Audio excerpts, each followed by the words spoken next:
डोडो TV.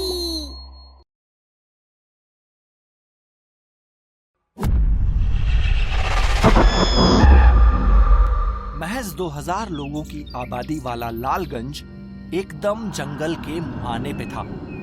Lalganj में सुबह सुबह इतनी हलचल कभी नहीं थी। आज जरूर कुछ नया हुआ होगा, पर क्या? बच्ची की उम्र कितनी है? 8 साल। हम दोनों के बीच में ही तो सोई थी रात में। सुबह उठे तो गायब। प्लीज इंस्पेक्टर, हमारी बच्ची को ढूंढो। अगर जंगल की तरफ निकल गई होगी तो क्या होगा? आप चिंता ना करें, हम जल्द ही उसे ढूंढ लेंगे। सुमित और नंदिनी की 8 साल की बच्ची शानू गायब थी। पूरे घर में ढूंढा, कहीं नहीं मिली। आखिर एक 8 साल की बच्ची रात में उठकर कहां जा सकती है? हर कोई यही सोच रहा था। नंदिनी का रो रो कर बुरा हाल था। सुमित का दोस्त शांतनु अपनी वाइफ उषा और 10 साल की बच्ची राशि के साथ सुमित के घर इस कमजोर वक्त में उसका साथ देने आया था। नंदिनी, दुखी मत हो, शानू जल्दी ही मिल जाएगी। पापा, शानू कहाँ चली गई? कहीं नहीं बेटा, शाम तक वापस आ जाएगी आपकी फ्रेंड। मुझे बहुत डर लग रहा है शांतनु। डरने की कोई बात नहीं है सुमित, जल्दी ही पुलिस उसे ढूंढ लेगी।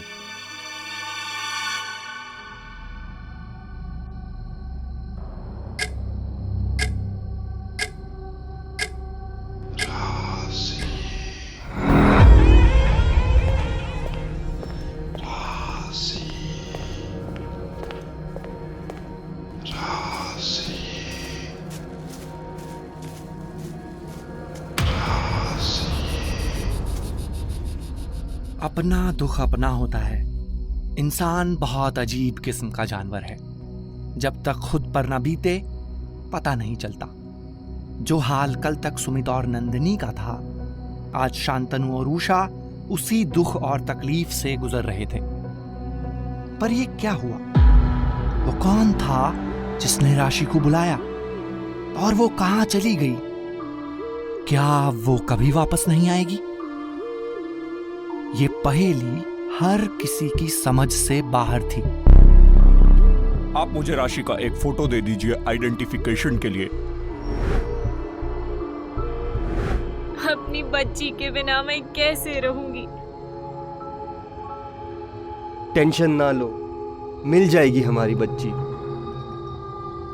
पहले दिन शानू और फिर राशि, ये हो क्या रहा है? कुछ समझ नहीं आ रहा है। दोनों बच्चियां रहस्यमयी तरीके से गायब हो गई। आखिर मामला है क्या? इससे पहले कि लालगंज को 2 लापता बच्चियों की खबर मिलती, एक एक करके लालगंज की छोटी बच्चियां गायब होने लगी। पुलिस कुछ भी पता लगा पाने में नाकाम थी। पुलिस की टीम्स दिन भर पूरे शहर और जंगलों की खाक छानती, पर किसी का कोई नामो निशान नहीं मिला। ये इस शहर को क्या हुआ है? सारी बच्चियों का एक एक करके गायब होना कोई इत्तेफाक नहीं हो सकता। दिन भर रो रो कर बुरा हाल है उषा का। पुलिस भी कुछ नहीं कर पा रही है। लगता है हमें ही कुछ करना पड़ेगा अब। पुलिस के साथ साथ हमें भी कोशिश करनी चाहिए।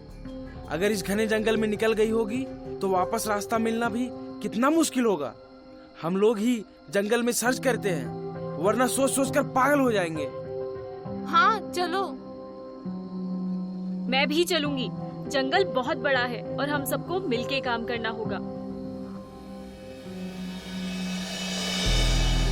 चारों टॉर्च लेकर घने जंगल में निकल गए।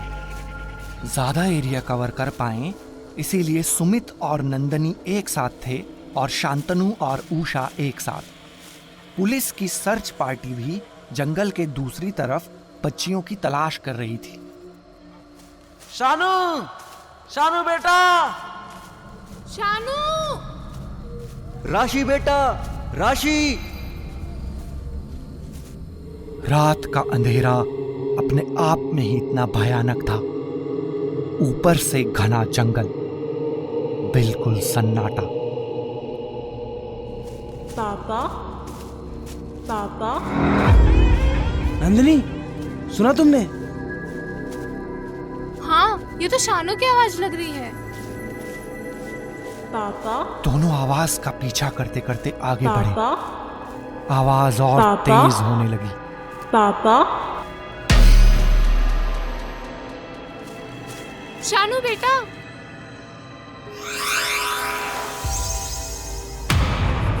वो कौन था? मैंने भी देखा, लंबा सा दानव। राशि बेटा, राशि। इतनी देर में सुमित और नंदिनी भी वहां पहुंच गए। पता नहीं क्या हो रहा है यहाँ पर। अभी एक बहुत अजीब से लंबे हाथ ने मुझे छुआ। मैंने पीछे देखा तो कोई नहीं था। हमारे साथ भी बहुत अजीब हुआ। हमें शानू दिखाई दी और गायब हो गई। फिर एक बहुत लंबा सा दानव दिखाई दिया जिसके हाथ बहुत लंबे थे और चेहरे पे कुछ भी नहीं था, एकदम सपाट। मैंने पढ़ी है ऐसे लंबे दानव की कहानियाँ। स्लेंडर मैन बोलते हैं उसको। छोटी बच्चियों को अपने पास बुलाकर उनके दिमाग को अपने वश में कर लेता है ये, और फिर वो कभी वापस नहीं आती। क्या होगा मेरी बच्ची का अब? उसको ढूंढेंगे कैसे? हमें अपनी बच्चियों को बचाना ही होगा। सिर्फ एक रास्ता है, उसको बुलाना होगा और जो वो मांगे उसको देना होगा, वरना वो हमारी बच्चियों को नहीं छोड़ेगा। कैसे बुलाना होगा उसको? हमें अपने शरीर का 3-3 बूंद खून जमीन पर गिराना होगा और आंखें बंद करके उसके बारे में सोचना होगा। खून को सूंघकर वो यहाँ पहुँच जाएगा। पर कुछ भी हो जाए, जब तक उसकी आवाज न सुनाई दे तब तक आंखें मत खोलना और पीछे मुड़कर मत देखना, वरना वो तुम्हें भी मार देगा। मेरे पास चाकू है। मैंने सेफ्टी के लिए चाकू और लाइटर रख लिया था। लो, इससे हम अपने हाथ में कट मारकर ब्लड निकाल सकते हैं।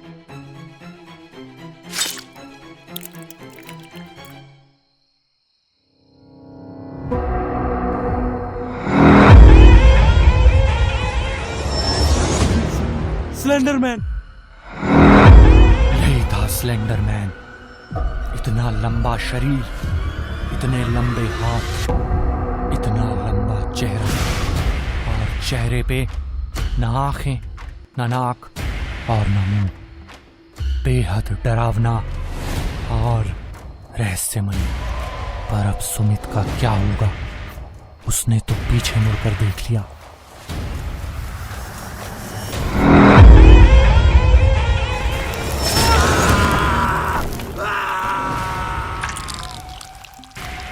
स्लेंडरमैन, क्यों मारा मेरे पति को तुमने? कहाँ है मेरी बच्ची? मुझे वापस कर दो। तुम्हें जो चाहिए हम देने को तैयार हैं।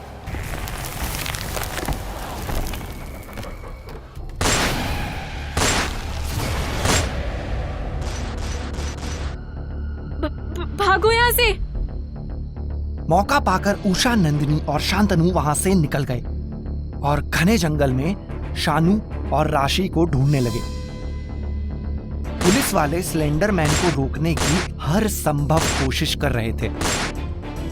गोलियों का कुछ भी असर उस पर नहीं हो रहा था।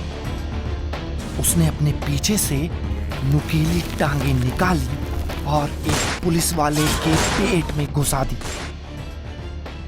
वो वहीं का वहीं जमीन पर गिरकर मर गया। दूसरी तरफ भागते हुए शांतनु, नंदिनी और उषा को एक पुरानी कोठरी दिखाई दी। तीनों उसकी तरफ आगे बढ़े और दरवाजा खोला।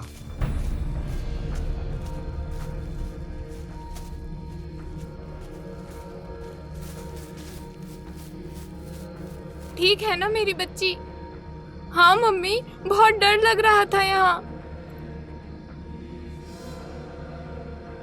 स्लेंडरमैन बहुत डरावना है मम्मी।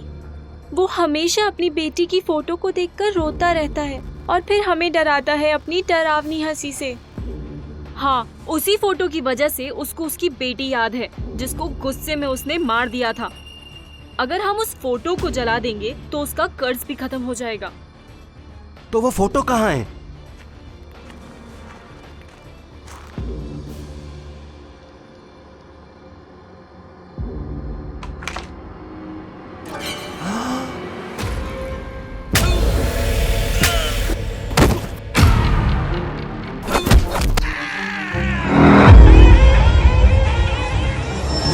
मारूंगा आज तुझे। मेरे 3 साथियों की जान ले ली तूने। जैसे ही स्लेंडरमैन पीछे इंस्पेक्टर की तरफ मुड़ा, नंदिनी भागकर लाइटर के पास चली गई।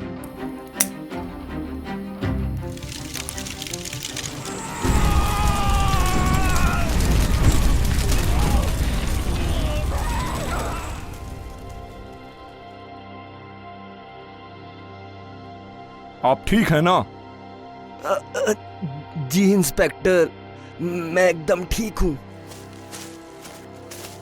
और इस तरह लालगंज ने स्लेंडरमैन के काले साए से हमेशा के लिए मुक्ति पाली। सब वापस अपने अपने घर चले गए, पर इस सब में सुमित और 3 बेगुनाह पुलिस वालों की जान चली गई, जिसे लालगंज कभी नहीं भूलेगा।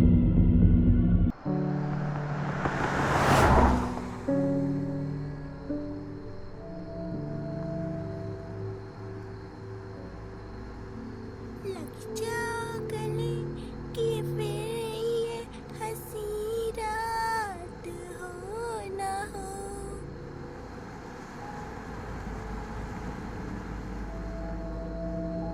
पापा, हम इतना अच्छा शहर छोड़ के गांव क्यों जा रहे हैं? बेटा, मम्मी पापा का ट्रांसफर हो गया है ना मौजपुर में, बताया था। अब हम तीनों यहीं रहेंगे। कितना सुंदर गांव है ना ये, बहुत मजा आएगा यहाँ रहने में। हाँ, गांव का नाम ही मौजपुर है तो मौज तो होगी ही।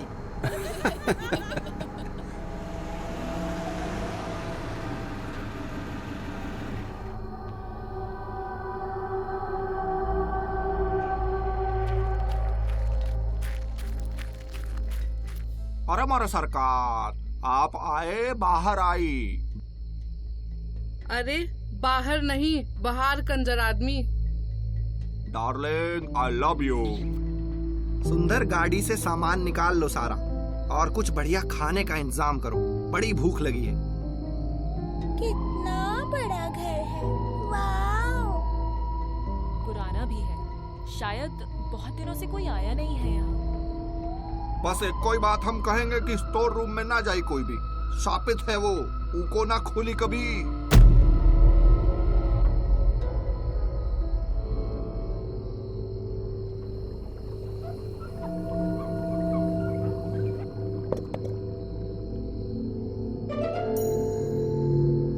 चुम्मा तू हमका उतार दई दे और बदले में नींबू अचार लाई ले। चाहिए नींबुआ का अचार। अरे क्या हुआ सुंदर?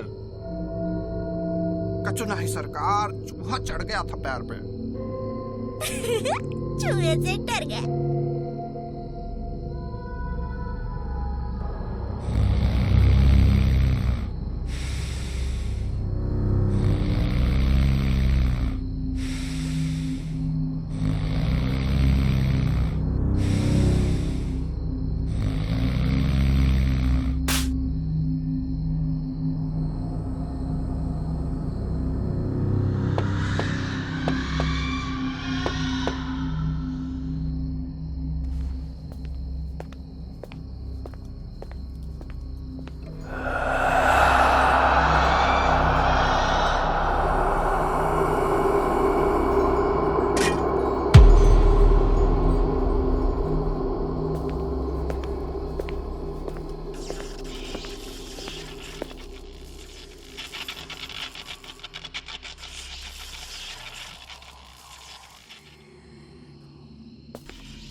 जल्दी चलो, लेट हो रहे हैं।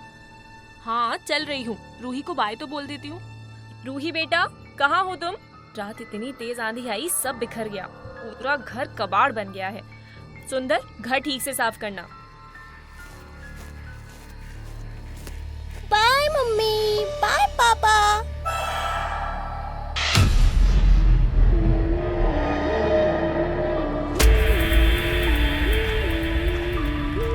है मेरा कृष्ण कन्हैया, ये मनहूस गुड़िया।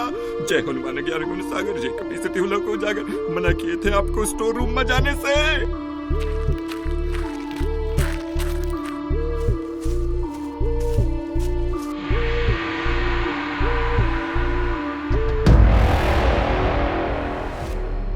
मना किए थे आपको स्टोर रूम में जाने का। अब कोई ना बची, सब मारी जाए। भाग जाओ यहाँ से, भाग जाओ। क्या अजीब लोग हैं। अच्छा चलो अब लेट हो रहे हैं।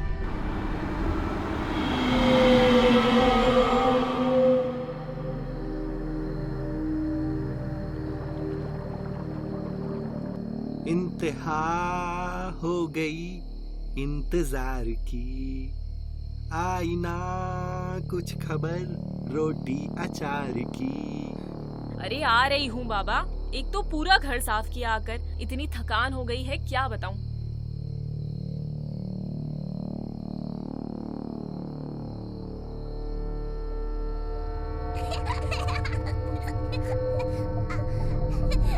रूही चलो खाना खाओ, डॉल को अलग रख दो।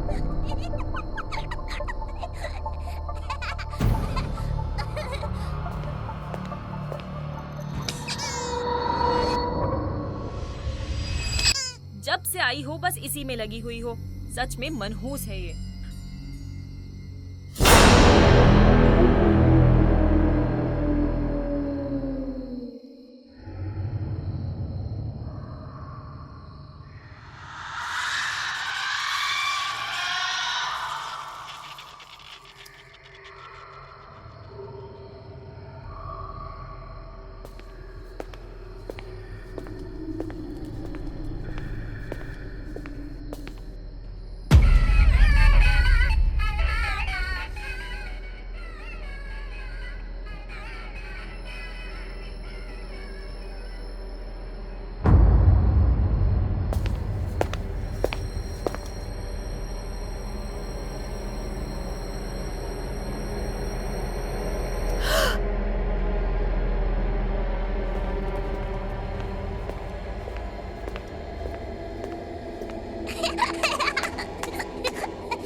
मना किए थे मत जाई स्टोर रूम में अंदर, एक ना सुनी हमारी।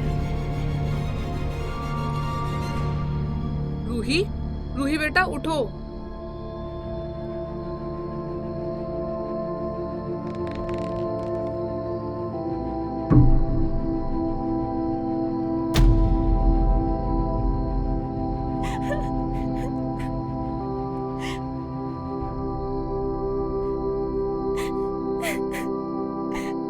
आजा मेरा बच्चा। चलिए यहाँ से बेटा, अब कबहू वापस ना आइए यहाँ।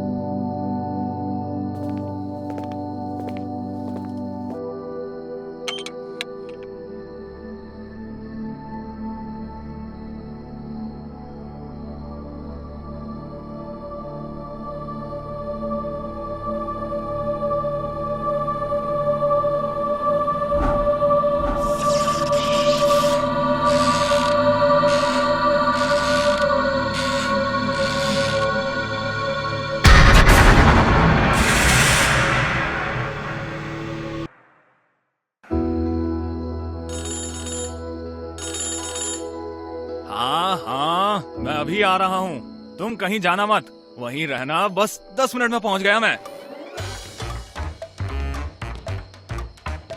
चाबी कहाँ है? चाबी कहाँ है? कान में डाली हो क्या चाबी? अब कैसे जाएं?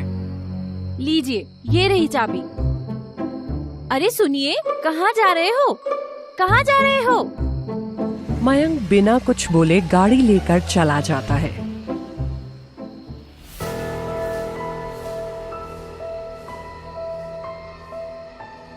मुझे तो समझ ही नहीं आया कि ये आदमी मरा कैसे। ना तो गाड़ी का एक्सीडेंट हुआ है और ना ही कोई क्लू नजर आ रहा है। फिलहाल बॉडी पोस्टमार्टम के लिए भेजो और इसके घर जाकर कुछ पता करते हैं। इधर दरोगा और हवलदार मयंक के घर जाकर उसकी पत्नी सुनीता को मयंक की मौत की जानकारी देते हैं। मैडम, आपको किसी पर कोई शक? आखिरी बार कुछ बताया आपके पति ने? मुझे नहीं पता, किसी का फोन आया और फिर वो चले गए। बोला आकर बताएंगे और फिर ठीक है, हम पता लगाने की कोशिश करते हैं। साहूपुर गांव में हुई ये घटना एक्सीडेंट थी, कोई साजिश या कुछ और, ये कोई भी समझ नहीं पा रहा था।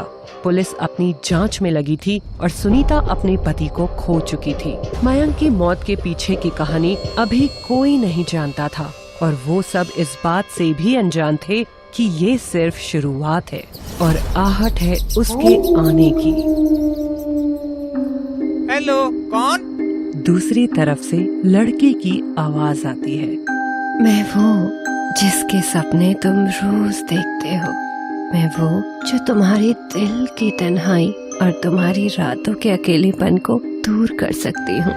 मुझसे मिलना चाहते हो तो तुरंत चले आओ। मैं आ रहा हूँ। जिसकी आवाज इतनी खूबसूरत हो, उसे देखने के लिए तो मैं बेताब हुआ जा रहा हूँ। अमित बाइक स्टार्ट करता है और चला जाता है। ये हादसा भी उस दिन हुए हादसे जैसा ही लगता है। लाश की हालत भी उस दिन की तरह खराब की हुई है। दया, कुछ तो गड़बड़ है। अमित की बूढ़ी माँ को जब अमित की मौत की खबर दी जाती है तो उससे भी पुलिस को यही पता चलता है कि अमित किसी का कॉल आने के बाद घर से बाहर गया था। अब ये बात धीरे धीरे पूरे गांव में फैलने लगती है कि वहाँ इस तरह से आदमियों की मौतें हो रही हैं और इन मौतों का फोन पर आने वाले कॉल से कोई कनेक्शन है। कुछ पता चला? दरोगा साहब, आप कुछ समझ रहे हो? मरने वाले दोनों आदमी थे और दोनों को ही कॉल आया था। हो ना हो, ये केसेस आपस में जुड़े हुए हैं। हो सकता है, चलो मैं देखता हूँ। कुछ और पता चले तो बताना। अगले दिन प्रेम के टेलीफोन पर कोई कॉल आता है और कॉल पर बात करने के बाद वो घर से निकलने लगता है कि तभी अचानक वो रुक जाता है। नहीं, मुझे नहीं जाना चाहिए। ये कुछ गड़बड़ है। ये जो आजकल यहाँ हो रहा है वैसे ही कॉल है। मैं नहीं जाऊंगा। किसकी कॉल थी? प्रीति, किसी का टेलीफोन पर कॉल आया था और उसने फोन पर कहा कि पिताजी का हरिद्वार में एक्सीडेंट हो गया है और वो बहुत सीरियस हैं। वो मुझे आखिरी बार देखना चाहते हैं। तो तुम वेट किसका कर रहे हो? चलो हम चलते हैं अभी। नहीं, मुझे ये ठीक नहीं लग रहा। तुम तो जानती हो आजकल यहाँ क्या हो रहा है। मैं नहीं जाऊंगा। मैं अम्मा को फोन कर कर पूछता हूँ। फोन करने पर प्रेम को पता चलता है कि उधर सब ठीक है और ऐसा कुछ नहीं हुआ है। चलो सोने चलते हैं। ये कोई फर्जीवाड़ा चल रहा है। अच्छा हुआ मैं समझ गया और हम इसमें नहीं फंसे। फिर दोनों सोने चले जाते हैं। आधी रात हो चुकी थी। उसके टेलीफोन पर फिर से घंटी बजती है। प्रेम की आंखें खुलती हैं। घंटी की आवाज सुनकर वो डर सा जाता है। कुछ देर तक घंटी बजकर बंद हो जाती है ताकि किसी का कॉल न आए। वो टेलीफोन का रिसीवर उठाकर साइड में रख देता है और सो जाता है। थोड़ी देर बाद रिसीवर में से कुछ धुआं सा निकलने लगता है और उनके पास आकर रुक जाता है। किसी के हंसने की आवाज आने लगती है। ये आवाज सुनकर उन दोनों की आंखें खुल जाती है और उस धुएं में से एक चुड़ैल बाहर आती है। बहुत होशियार समझता है तू खुद को। क्या लगा तुझे तू नहीं आएगा तो बच जाएगा? ज्यादा होशियार बन रहा था। अगर तू मेरे बुलाने पर आ जाता तो अकेला तू मरता, लेकिन अब तो तेरी बीवी, तेरा बच्चा सब मरेंगे।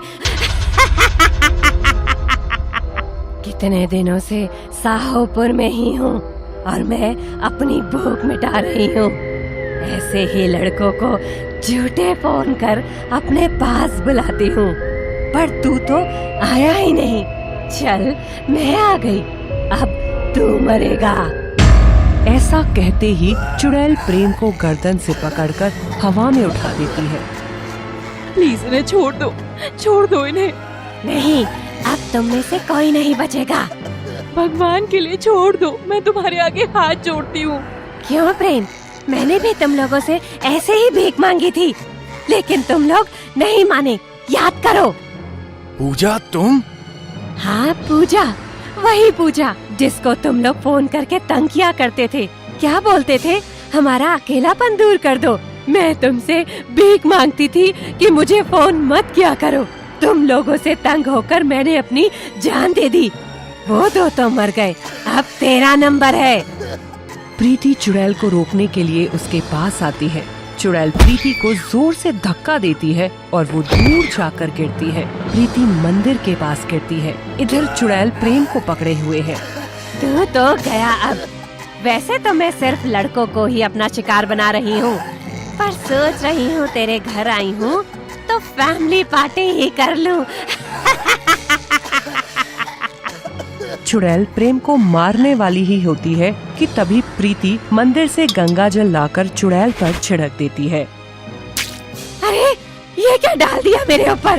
अरे मैं जल रही हूँ, मैं तुम्हें नहीं छोड़ूंगी।